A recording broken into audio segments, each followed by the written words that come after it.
뉴욕 증시, 넷플릭스 호실적의 통신주 상승, 다우 S&P 500 최고 마감. 뉴욕 증시는 10월 셋째 주 마지막 거래일을 분반 상승세로 마감했습니다. 주요 기업들의 강력한 실적 보고서가 시장을 끌어올렸습니다. 18일 뉴욕 증권거래소에서 우량주 그룹 다우존스 30 산업평균지수는 전장 대비 36.86포인트, 0.09% 오른 43,275.91의 거래를 마쳤습니다. 대형주 벤치마크 스탠더드앤드포어스 S&P 500 지수는 전장보다 23.2포인트, 0.4% 높은 5,864.67을, 기술주 중심의 나스닥 종합지수는 전장보다 115.94포인트, 0.63% 뛴 18,489.5를 각각 기록했습니다. 이날 시장은 대체로 차분했으나 다우지수는 이틀 연속으로 장중의 역대 최고치를 경신하고 사흘 연속 마감 기록까지 새로 썼습니다. S&P 500 지수도 나흘 만에 최고 종가 기록을 갈아치웠습니다. 주간 기준으로 3대 지수 모두 6주 연속 상승세를 이어갔습니다. 다우지수와 S&P 500 지수는 올해 들어 가장 긴 상승 행진을 펼쳤습니다. 세계 최대 동영상 스트리밍 서비스 기업 넷플릭스의 호실적이 통신 서비스 업종과 나스닥을 비롯한 시장 상승의 견인차 역할을 했습니다.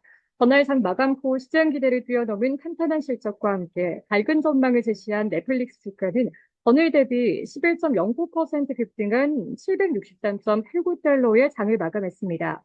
수술용 로봇 다빈치 제조사 인투이티브 서지컬도 매출과 주당 순이익 모두 시장 예상을 상회한 강력 실적 보고서에 힘입어 주가가 10.01% 급상승했습니다.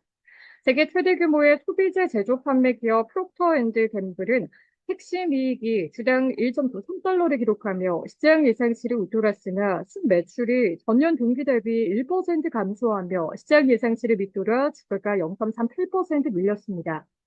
대형 금융기업 서비스 아메리칸 익스프레스는 조정 후 주당 순이익은 시장 예상치를 상회했으나 매출이 시장 예상에 못 미친 성장표를 공개해 주가가 3.15% 떨어졌습니다.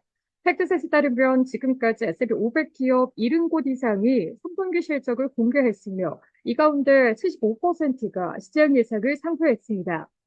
다만 베스포크 인베스트먼트 그룹 분석가 프리티는 이번 시즌에 이미 실적 발표를 한 기업 가운데 가이던스를 높인 기업보다 낮춘 기업이 더 많았다는 점을 지적했습니다. 미국의 양대 약국체인 중 하나인 CVS는 경영난 와중에 최고 경영자 교체 인사를 단행하고 주가가 5.23% 뒷걸음질 쳤습니다.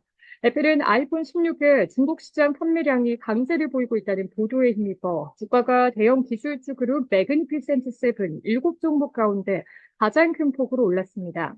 엔비디아가 0.78%, 마이크로소프트가 0.35%, 애플이 1.23%, 구글 모기업 알파벳이 0.3%, 아마존이 0.78%는 상승했고 테슬라가 0.09%, 페이스북 모기업 메타는 0.08%는 소폭 하락했습니다.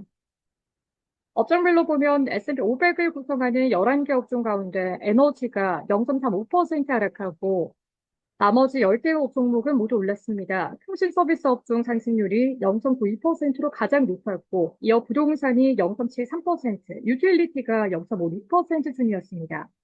세이지 어드바이저리 수석투자전략가 록 윌리엄스는 대선을 앞두고 시장 변동성이 증가할 것으로 예상되지만 증시는 11월까지 계속 상승세를 이어갈 수 있다고도 전망했습니다.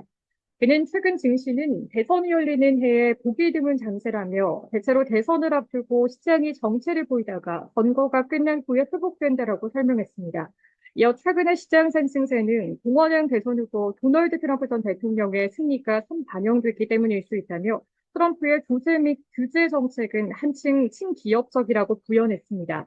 이날 발표된 경제지표는 다소 부진했습니다. 미국의 상무부에 따르면 9월 신규 주택 착공 건수는 전월 대비 0.5% 감소한 135만 4천 채로 집계됐습니다. 직전월 급증세를 보였던 주택 착공 건수가 감소세로 전환한 것입니다.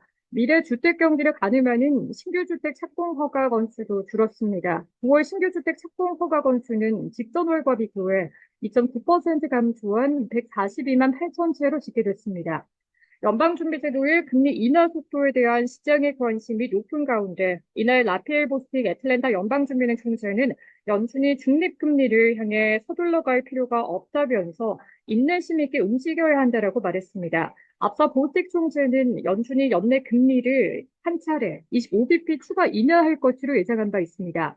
시카고 파생상품거래소 그룹의 패드워치툴에 따르면 이날 장 마감 시간 기준 연준이 오는 12월에 금리를 25bp 추가 인하할 확률은 92.9%, 현 수준에서 동결할 확률은 7.1%로 반영됐습니다. 시카고 옵션거래소가 집계하는 변동성 지수는 전장 대비 1.08포인트, 5.65% 낮은 18.03을 나타냈습니다. 우란 고조 기준선인 20보다 낮은 수준에 머물고 있으나 전문가들은 중동 정세 변화와 빅테크 실적 발표, 미국의 대선 판도 등이 변동성을 촉발할 수 있다고 조언했습니다.